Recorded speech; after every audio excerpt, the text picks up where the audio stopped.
નમસ્કાર દર્શક મિત્રો, મેડિકલ પ્લસ કાર્યક્રમમાં હું કુમાર બારોટ આપ સૌનું સ્વાગત કરું છું. દર્શક મિત્રો, મેડિકલ પ્લસ કાર્યક્રમમાં અમે દરરોજ એક નવા વિષય સાથે આપની સમક્ષ હાજર થતા હોઈએ છીએ. આજનો જે અમારો વિષય છે ને એ સર્વવ્યાપી છે. સમગ્ર વિશ્વમાં કહી શકાય કે સ્ત્રી અને પુરુષને સમાન રીતે આ સમસ્યા સતાવતી હોય છે. જી હા, આજે આપણે વાત કરી શકાય કે ભાઈ જે સ્ત્રીઓ અને પુરુષો છે તેમને માટે આ સમાન સમસ્યા છે તે કઈ છે.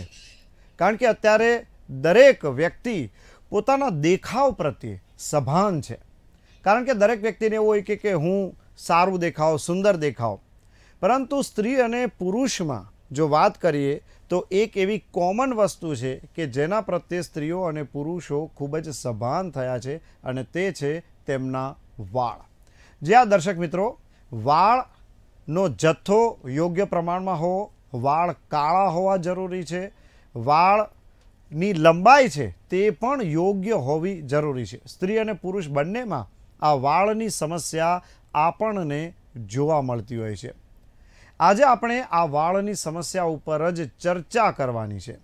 જે માટે અમારા સ્ટુડિયોમાં અમે આમંત્રિત કર્યા છે જાણીતા ડાયટિશિયન સૌરભ કૌશિકને, તથા અમારી સાથે ઝૂમથી ઓનલાઈન જોડાશે વૈદ્ય રાજલ શુક્લ કે જેઓ એક આયુર્વેદાચાર્ય છે, આયુર્વેદિક ડૉક્ટર છે. તો સૌથી પહેલાં હું મારી પાસે બેઠેલા સૌરભભાઈને સવાલ કરીશ કે સૌરભભાઈ, સામાન્ય રીતે વાળની કઈ કઈ સમસ્યાઓ અત્યારે જોવા મળતી હોય છે? Sir thank you so much for bringing me here. और हेयर लॉस को लेके और हेयर फॉल को लेके काफ़ी सारी मिथ्स हैं, काफ़ी सारे प्रॉब्लम्स हैं जिसके बारे में हम बात करेंगे. सर सबसे पहले एक बहुत इंपॉर्टेंट स्टेटमेंट कि you become what you eat. आप जो खाते हैं आप वैसे बन जाते हैं. आपको बर्गर जैसा लगना है तो बर्गर खाना शुरू करिए. आपको अगर ग्रीन वेजिटेबल जैसा एकदम वाइब्रेंट और ग्लोइंग फेस के साथ रहना है तो ग्रीन वेजिटेबल्स खाइए, फ्रूट्स खाइए. हेयर फॉल और हेयर लॉस में मेन रीज़न होता है मैल न्यूट्रिशन. मतलब आप जब खाना आपकी बॉडी को जो पौष्टिक चाहिए, जो न्यूट्रिशन चाहिए, आप उनको नहीं देंगे अगर, तो आपको मैल न्यूट्रिशन की वजह से हेयर फॉल हो सकता है. मतलब बेसिक रिक्वायरमेंट, आपकी बॉडी में आपको प्रोटीन चाहिए, आपको कार्बोहाइड्रेट चाहिए, आपको फैट्स चाहिए, आपको बेसिक विटामिन मिनरल्स चाहिए, जो आपके खान पान से आ सकता है, वो नहीं आ रहा है अगर, तो आपको हेयर के प्रॉब्लम्स होंगे. दूसरा, आजकल लोग शॉर्टकट्स बहुत कर रहे हैं वेट लॉस करने के लिए. अगर आप रैपिड वेट लॉस करेंगे, अगर आपका नेचुरली एज़ पर आपका बॉडी मैकेनिज्म 3 से 4 किलो आपका एक महीने में वेट लॉस होता है. अगर आप ज़्यादा वेट लॉस करेंगे तो फिर प्रॉब्लम हो सकता है. रैपिड वेट लॉस की वजह से आपकी बॉडी फिर मैल न्यूट्रिशन की शिकार हो जाएगी and again you will lose some body weight and body hair, और हेयर लॉस और हेयर फॉल का भी प्रॉब्लम हो सकता है. उसके अलावा पॉल्यूशन, स्ट्रेस, केमिकल्स, जिस तरह भी हमने एडवर्टीजमेंट में आगे दिखाया, तो बहुत सारे केमिकल्स यूज़ किए जाते हैं, केमिकल प्रोडक्ट यूज़ किए जाते हैं. सन का एक्सपोजर होता है, वहाँ पे भी बहुत सारे रीजंस होते हैं. इस तरह के छोटे छोटे रीजंस आपके बॉडी को अफेक्ट करते हैं और हेयर लॉस और हेयर फॉल का प्रॉब्लम्स होता है. જી, તો હેર ફોલ અને હેર લોસ ખાસ કરીને વાત કરીએ તો નાની ઉંમરે પણ વાળ સફેદ થતા હોય છે. તો સૌથી પહેલાં તો આપ એ જણાવો કે જ્યારે હેર ફોલ થાય, દાખલા તરીકે કોઈને નાની ઉંમરે યાની કે યંગ એજમાં જ જો હેર ફોલ થાય તો યંગ એજમાં હેર ફોલ થવાના રીઝન્સ શું હોય છે? हेयर फॉल यंग एज में थोड़ा रीज़न है कि તમે जेनेटिकली प्रॉब्लम હોઈ શકે છે कि तुम्हारे फादर છે, एम तुम्हारे दादा છે, तो 16 साल की उम्र में उनके हेयर लॉस हो रहे हैं तो आपको भी होगा. तो दैट इज़ जेनेटिक. उसमें बहुत मुश्किल है कि थोड़ा, क्योंकि उसमें जो हेयर फॉलिकल्स होते हैं वो निकल जाते हैं. उसके बाद उसको वापस लाना बहुत मुश्किल होता है. पर यस, अगर आपका लाइफस्टाइल अच्छा है, आपका जो ब्लड सर्कुलेशन अगर स्कैल्प पे हो रहा है, अगर आप डेली मसाज करते हैं एक अच्छे हेयर ऑयल से, तो वहाँ से कुछ ना कुछ एक्टिव हो सकते हैं. बाकी जो यंग एज है, एक रीज़न लाइफस्टाइल भी है. अगर आजकल जो जंक फूड बहुत बढ़ गया है, बाहर जो बच्चे हैं आजकल जंक फूड बहुत खा रहे हैं, केमिकल बहुत होता है उस खाने के अंदर. आपको उसमें चीज़, मेयोनीज़, ये सब बहुत सारे प्रोडक्ट्स ऐड किए जाते हैं जो नहीं होने चाहिए. टेक्निकली आपकी बॉडी एक नेचुरल एलिमेंट है, उसके अंदर कुछ भी अननेचुरल एक्टिविटी यंग एज में, जब आपकी बॉडी सबसे ज़्यादा न्यूट्रिशन एब्जॉर्ब कर रही है, उस टाइम पे प्रॉब्लम हो सकता है. तो यंग एज में ये ध्यान रखना चाहिए. બિલકુલ. અચ્છા, તો સૌરભભાઈ, અમને એક બીજી વાત પણ જણાવો કે બહેનોમાં હેર લોસના રીઝન જે કોઝિસ છે એ કયા કયા છે? ફિમેલ્સ में હેર લોસના રીઝન છે હેર થિનિંગ થઈ જાય છે, હેર લોસ થાય છે, હેર ફॉल થઈ જાય છે અને स्कैल्प વધારે उसमें दिखता है, स्कैल्प दिखता है ज़्यादा। तो उसके अंदर क्या रीज़न होता है कि आपका PCOS पॉलीसिस्टिक ओवेरियन सिंड्रोम एक मेडिकल कंडीशन है जो आजकल इंडिया में हर 5th वुमन को है। एज फैक्टर कहूँ तो 16 साल की लड़की को भी हो सकता है और 30-40 ईयर्स की फीमेल को भी हो सकता है। वहाँ पे एक रीज़न आ जाता है। तो PCOS में आपका हार्मोनल इश्यूज़ होते हैं जिसके अंदर इन हार्मोनल इम्बैलेंस की वजह से आपका हेयर लॉस होना शुरू हो जाता है, हेयर थिनिंग हो जाते हैं, हेयर पतले हो जाते हैं और फिर बार बार उसका हेयर फॉल होता है, टूट जाते हैं हेयर। उसके बाद एक फीमेल जो एल्डर एज की हो जाती है 45 के आसपास, जो उनका 2nd-3rd फेज़ ऑफ लाइफ है, उसमें मेनोपॉज होता है। मेनोपॉज में भी आपका जो हेयर लॉस है उसका एक इश्यूज़ क्रिएट होता है। वहाँ पे आपकी बॉडी का एक नया हार्मोन डिप्लीट हो रहा है, आपकी पीरियड साइकिल उसमें बंद हो जाते हैं, आपका वेट भी गेन होता है। वहाँ पे आपको ध्यान देना है कि आपकी लाइफस्टाइल कैसे रखें, आपका डाइट किस तरह रखें, खाने पीने में क्या ध्यान देना चाहिए, उसके बारे में बात कर सकते हैं। जी। अच्छा सौरभ भाई, आपने बताया कि teen age, young age and elder age की जो आपने बात की, मेनार्की टू मेनोपॉज, ठीक है। तो जब पीरियड शुरू होते तब से लेके मेनोपॉज तक डिफरेंट जो स्टेज होते हैं फीमेल्स में, वहाँ पे ये जो है वो हेयर लॉस देखने को मिलता है। तो फिर जब ये जो फीमेल होती है, जब वो पीरियड्स में आती है, तब उनको डाइट पे किस तरीके से फोकस करना चाहिए? पीरियड्स में काफ़ी चीज़ें हैं जो आपको ध्यान देना चाहिए। सर, आपको कैफ़ीन नहीं लेना है, आपको ज़्यादा कॉफ़ी नहीं पीना है। आप जब जो यंग एज में फीमेल्स, आज मैं फीमेल ऐसा नहीं करूँगा, लेकिन उनको ध्यान देना चाहिए कि भी smoking should not be part of your life style. Red bull जिस तरह हम लोग ड्रिंक करते हैं, high caffeinated high sugar drink हम पीते हैं, वो थोड़ा अवॉइड करना बहुत ज़्यादा ज़रूरी है। कैफ़ीन कम से कम होना चाहिए आपकी लाइफस्टाइल के अंदर। आपका एक रेगुलर स्लीप साइकिल होना चाहिए। आपका बॉडी, आपका लीवर रात को 1 बजे से लेके रात के 3 बजे तक डिटॉक्स करता है। तो वो एक समय है जब आपकी बॉडी लीवर डिटॉक्सिफिकेशन पे काम कर रही है। उस टाइम पे अगर आप सो नहीं रहे हैं तो फिर वो पीरियड साइकिल भी इम्बैलेंस करेगा। मैं ऐसे बहुत केसेस देखता हूँ जिसमें 21 डेज तक फ्लो होता है, 5-6 मंथ्स तक पीरियड्स नहीं आते हैं। तो यहाँ पे आपको ध्यान देना चाहिए। अब मैं डाइट की अगर पॉइंट ऑफ व्यू से बात करूँ तो ओमेगा 3 नाम का एक फैटी एसिड है, बेसिक रिक्वायरमेंट है। फ्लैक्स सीड्स आपको पता होंगे, गुजराती में आपने अलसीना बीज पण कहेवाय, बिल्कुल, वो आप ले सकते हैं। लंच પછી તમે એક સ્પૂન લઈ શકો છો આફ્ટર લંચ એઝ અ મુખવાસ રીતે તમે લઈ શકો છો। बिल्कुल, એ તમને ફાયદો થશે। અને પછી તમે જે અગર તમે फिश खा છો, अगर फिश खाते हो आप, तो फिश के ऑयल ले सकते हैं। फिश का ऑयल का टैबलेट्स आता है, उसमें रिच इन ओमेगा 3 होता है। शायद सर आपने भी बचपन में सीकॉट्स के छोटे छोटे कैप्सूल्स खाए होंगे जिसमें बोलते हैं कि भी आपकी जो ब्रेन स्ट्रेंथ है वो इंक्रीज होती है जी। वो आप एक डाइट में ऐड कर सकते हैं। आप वॉलनट्स ले सकते हैं जी। आप एक मिथ की बात करूंगा सर आपसे कि आपने शायद बचपन से बादाम खाए होंगे। बादाम मम्मी हमारी रात को भिगो देती हैं जी। और सुबह उसको हम खाते हैं, पर उसमें छिलके निकाल देते हैं जी। आपको छिलके नहीं निकालने चाहिए। बिल्कुल, जो छिलके होते हैं उसके अंदर विटामिन ई होता है, उसी के अंदर वो ऑयल होता है। विटामिन ई आपके स्कैल्प के लिए बहुत ज़्यादा इंपॉर्टेंट है। तो कुछ ऐसे मिथ्स हैं, उनको फॉलो नहीं करना चाहिए, उसका ध्यान रखिए चाहिए। और उसके हिसाब से पीरियड्स में भी वॉलनट्स, कैफीन लेस, आलमंड्स, एक अच्छा हेयर ऑयल यूज़ कीजिए। एक स्लीप साइकिल बहुत ज़्यादा ज़रूरी है और इस तरह से आप मैनेज कर सकते हैं। પણ અત્યારે જો જોઈએ સૌરભભાઈ, તો જે યંગ વુમન હોય છે 30 પછી, એવું એક આપણે એડવર્ટાઇઝમેન્ટમાં પણ એવું દેખાડવામાં આવે છે કે 30 યર્સ પછી જે છે તે બોન લોસ, કેલ્શિયમ લોસ ખાસ કરીને આપણા શરીરમાં શરૂ થતું હોય છે। તો જે યંગ એજથી મિડલ એજ ગ્રુપની વચ્ચે જ્યારે 30+ થાય છે વુમન, ત્યારે તેણે પોતાના ડાયટ પર શેની પર વધારે ભાર મૂકવો જોઈએ? જો વેજીટેરિયન હોય તો, અને જો નોન વેજીટેरियन હોય तो બંને રીતે। It's a very very good question. मैं मेल फीमेल दोनों का बताऊंगा, पर मैं फीमेल का बताऊंगा। आपको कैल्शियम के बारे में पता है, आपको ये पता है कि इसका डोसेज कितना होना चाहिए।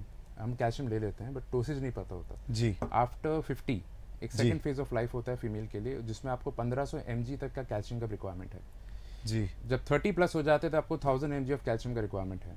तब आप जिस तरह कुछ मेडिसिन मिलती है कैल्शियम की, आप वो ले सकते हैं।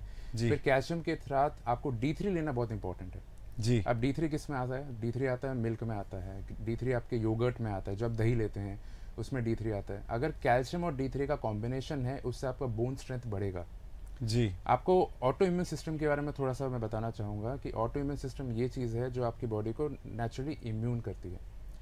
कोविड के टाइम पे आपने कुछ चीज़ें देखी होंगी, किसी लोगों को बेचारे बहुत ज़्यादा इश्यूज क्रिएट हुए हैं, कुछ लोगों की डेथ हुई है, कुछ लोग बहुत ही जल्दी सेकेंडली रिकवर हुए हैं, तो that is because of auto immune system. बिल्कुल।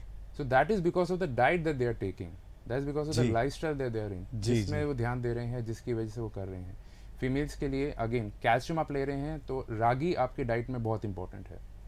जी। वॉलनट्स आपकी डाइट में बहुत इंपॉर्टेंट, अखरोट आप खाते हैं, अखरोट, अगर आप बिल्कुल। सुबह एक गिलास दूध पिए जिसमें जी। विटामिन D3 आ जाएगा, और आप अखरोट लें जिसके अंदर ओमेगा 3 आ जाएगा, तो एक बहुत ही अच्छा कॉम्बिनेशन है आपकी बोन हेल्थ के लिए। अच्छा, અખરોટની માત્રા જે ડોઝ છે તે કેટલો હોવો જોઈએ? કારણ કે ઘણી વખત અખરોટ જો વધુ ખવાય તો ઘણા લોકોને ચક્કર પણ આવતા હોય છે, આવું પણ સાંભળવા મળ્યું છે। તો અખરોટની માત્રા સામાન્ય રીતે મિનિમમ કેટલી લેવી જોઈએ? आप अखरोट की बात करें, बादाम की बात करें, काजू की बात करें, ये 3 से 4 ऐसे एग्जॉटिक नट्स हैं जो आपकी डाइट में होने चाहिए। जी। आप एक मुट्ठी ले सकते हैं, जी। अगर आप तीनों ले रहे हैं तो एक जी। मुट्ठी, दैट इज अप्रॉक्सीमेटली 28 ग्राम। ये 28 ग्राम का एक सर्विंग आपकी डाइट में डेली होना चाहिए, जिससे आपकी सारी फंक्शनैलिटी बढ़ जाएगी। और ये आते हैं फैट्स की कैटेगरी में। फैट्स जिस जी। तरह घी हो गया, घी आप कोई भी खाना खा रहे हैं उसमें 1 चम्मच घी डालेंगे तो आपका खाने का स्वाद बढ़ जाता है, जी। बहुत टेस्टी लगता है। जी। उसी तरह वॉलनट्स, कैशूज, आलमंड्स एक फैट्स की कैटेगरी में आते हैं जो आपका पेट भरा रखेंगे, और अगर वेट लॉस कर रहे हैं तो ये स्नैकिंग बहुत अच्छा है चिप्स और वेफर के मुकाबले। બિલકુલ। અચ્છા, તમે સૌરભભાઈ ઘીની વાત કરી, ઘી જો ખાવામાં આવે તો વાળ માટે ઉપયોગી ખરું? घी इज़ वेरी वेरी इंपॉर्टेंट, बहुत ही ज़्यादा अच्छा है, बहुत ही ज़्यादा बेनिफिशियल है। मैं कम से कम दिन में 2 चम्मच घी डालता हूँ अपने डाइट में, बिल्कुल। बहुत ही बेहतरीन रहता है। घी आपकी स्किन ग्लो में हेल्प करता है। उसमें छोटे छोटे दानेदार घी की बात करते हैं हम, तो उसमें जो पिगमेंट्स होते हैं, जो उसमें जो न्यूट्रिएंट्स होते हैं, वो आपकी बॉडी को ज़्यादा एब्जॉर्ब करते हैं। घी को कच्चा खाना चाहिए। जी। आप दाल में तड़का मत लाइए घी का, आप दाल के ऊपर कच्चा घी डाल के खाइए। अच्छा। क्योंकि आप अगर आप देखें, इसमें वो टेक्निकल में कुछ बात कहूँगा, जिस तरह जी। आप ऑलिव ऑयल है, जी। कोकोनट ऑयल है, घी है, ये एक ऐसे ऑयल्स हैं जब आप पैन पे डालेंगे तो तुरंत वो बर्न हो जाएंगे। जी। आप जैसे ही एक कोकोनट ऑयल आप 1 स्पून डालिए, एक तवे के ऊपर आप 1 स्पून घी डालिए, वो एकदम से जलने लग जाएगा, बिकॉज जी। वो प्योर होता है, उसमें कोई भी केमिकल एडेड नहीं होता। बाकी कुछ ब्रांड्स हैं जो ज़्यादा नाम नहीं लूँगा, बट देयर सम ब्रांड्स जिसमें ऑयल में बहुत सारा प्रोसेस किया जाता है, खूब सारे केमिकल्स ऐड किए जाते हैं, जिसकी वजह से हमको जो बर्निंग पॉइंट है उसके लिए वेट करना पड़ता है, विच इज़ जी। टेक्निकली नॉट राइट, वो आपकी बॉडी को नहीं चाहिए। जी। घी की बात कर रहा हूँ तो घी आपके जॉइंट्स के लिए इंपॉर्टेंट है, आपको जो लुब्रिकेशन चाहिए जी। वो इंपॉर्टेंट है। अब घी की भी एक मात्रा है सर, आपको दिन में बिल्कुल। 2 से ज़्यादा चम्मच नहीं खाना चाहिए, अच्छा। क्योंकि अंदर उसके अंदर सैचुरेट फैट भी होता है। ओके। अब सैचुरेट फैट क्या कर सकता है, ज़्यादा एक्सेसिव लेंगे आप तो आपको 20 ग्राम का लिमिट है। अगर आप 1 स्पून घी ले रहे हैं तो उसमें 12 ग्राम फैट आ गया। जी। अगर आप 2 चम्मच घी ले रहे हैं अपनी डाइट के अंदर, तो आपका जो सैचुरेट फैट है वो भी कंप्लीट हो गया, आपके जो नॉर्मल आपको विटामिन और मिनरल्स चाहिए उस घी में से बिल्कुल। वो भी आ जाएंगे, बिल्कुल। और आप फिट एंड फाइन रहेंगे। બિલકુલ। તો તમારા મતે ઘી જે છે તે ઘણું જ ઉપયોગી છે। અમારી સાથે ડૉક્ટર રાજલ શુક્લ જોડાઈ ગયા છે, આયુર્વેદાચાર્ય છે। નમસ્તે ડૉક્ટર રાજલબેન, અમારે ત્યાં આપનું સ્વાગત છે। ડૉક્ટર રાજલબેન, અત્યારે અમારે જે છે તે ખાસ કરીને આપણે વાળની જ ચર્ચાઓ ચાલી રહી છે।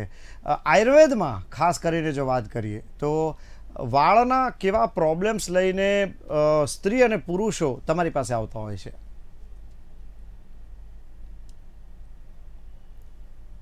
રાજલબેન, આપણે મારો અવાજ સંભળાય છે?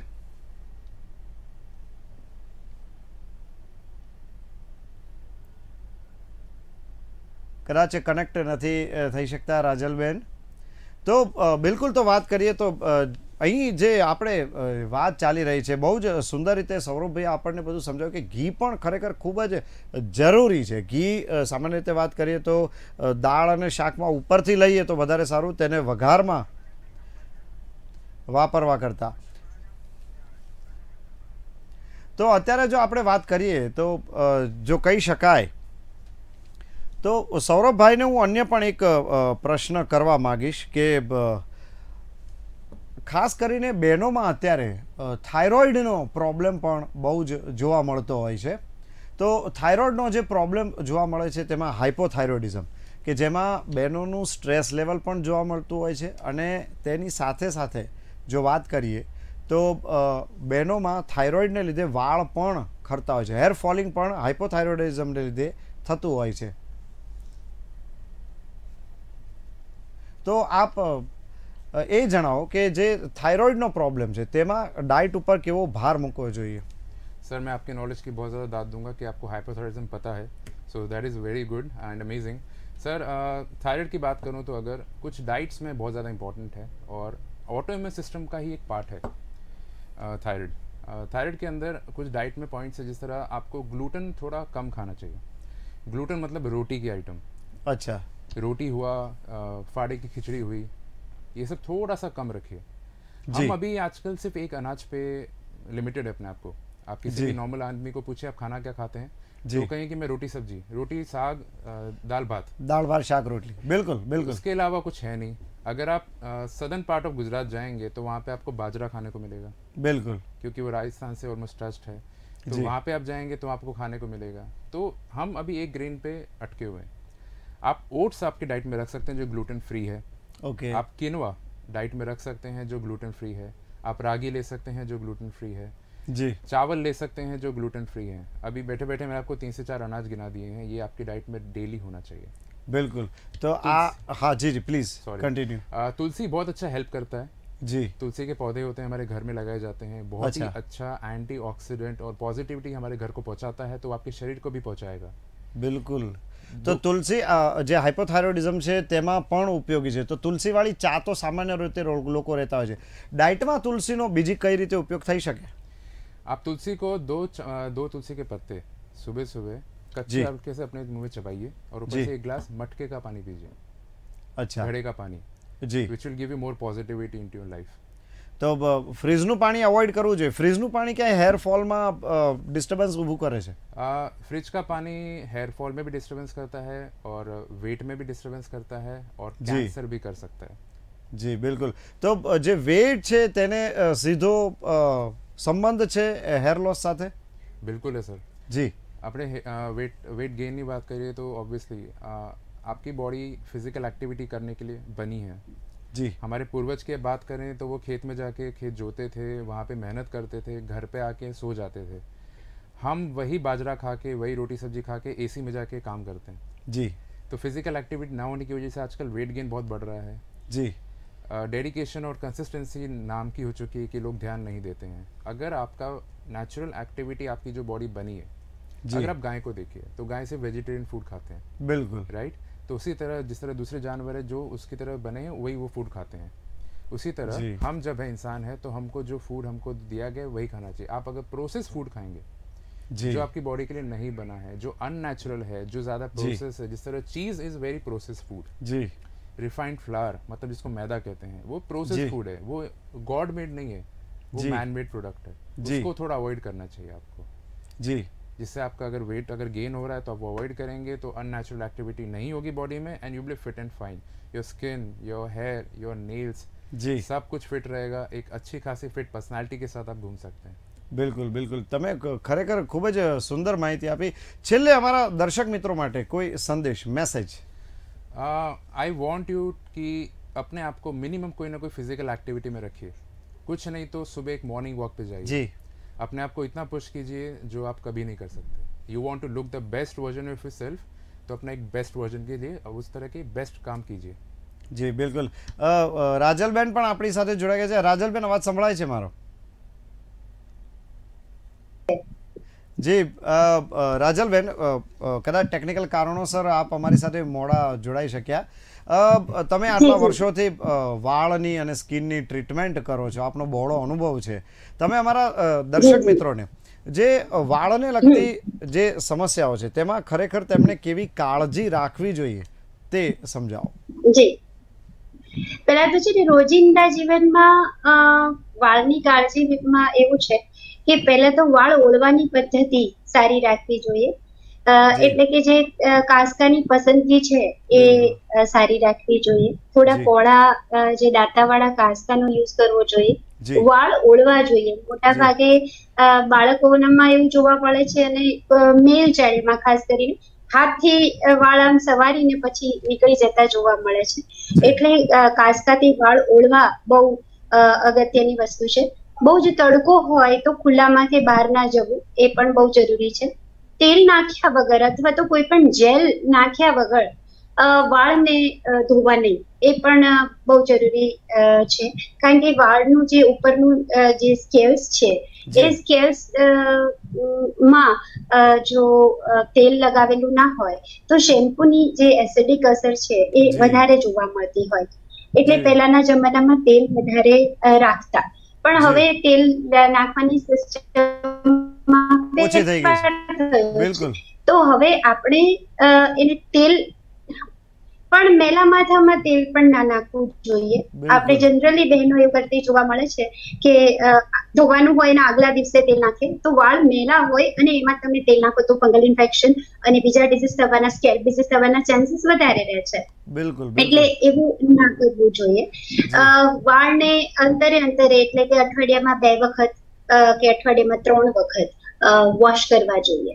શેમ્પુ જ્યારે પણ ઉપયોગ કરો તો બને ત્યાં સુધી હર્બલ શેમ્પુ જો ઘરે બનાવી શકતા હોય તો બેસ્ટ છે. જો ટાઈમ ના મળે તો શેમ્પુ યુઝ કરો, એને એક જ વખત તમારા વાળ પ્રમાણેની ક્વોન્ટિટી નક્કી કરો અને ક્વોન્ટિટી નક્કી કરીને એને માઇલ્ડ કરો. કારણ કે બધા જ શેમ્પુ એસિડિક વેલ્યુના જ હોય. આપણા સ્કાલ્પની પીએચ પણ એસિડિક હોય છે અને શેમ્પુ પણ એસિડિક હોય તો સાફ થાય.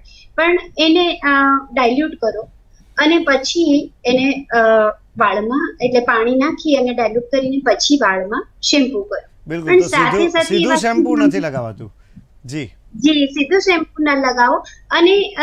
અને બીજું એ ધ્યાનમાં રાખવું બહુ જરૂરી છે કે એક જ વખતમાં વાળમાં શેમ્પુ કરવું, એના માટે ક્વોન્ટિટી નક્કી કરો. બીજી વખત ફરીથી તમે ખીણ લેવા માટે વાળને જો શેમ્પુ કર્યા કરશો તો પછી ધીમે ધીમે તમારા સ્કેલ્પમાં ડ્રાયનેસ આવવા માંડે. કારણ કે લાંબા અંતર સુધી, વર્ષો સુધી આ રીતે શેમ્પુ 2 વખત લેવું હિતાવહ નથી. જી બિલકુલ. આ સિવાય વરસાદની વાત કરું તો વરસાદમાં પણ વાળ જો ભીના થાય તો આવીને પાણીથી સાફ કરી લેવા જોઈએ.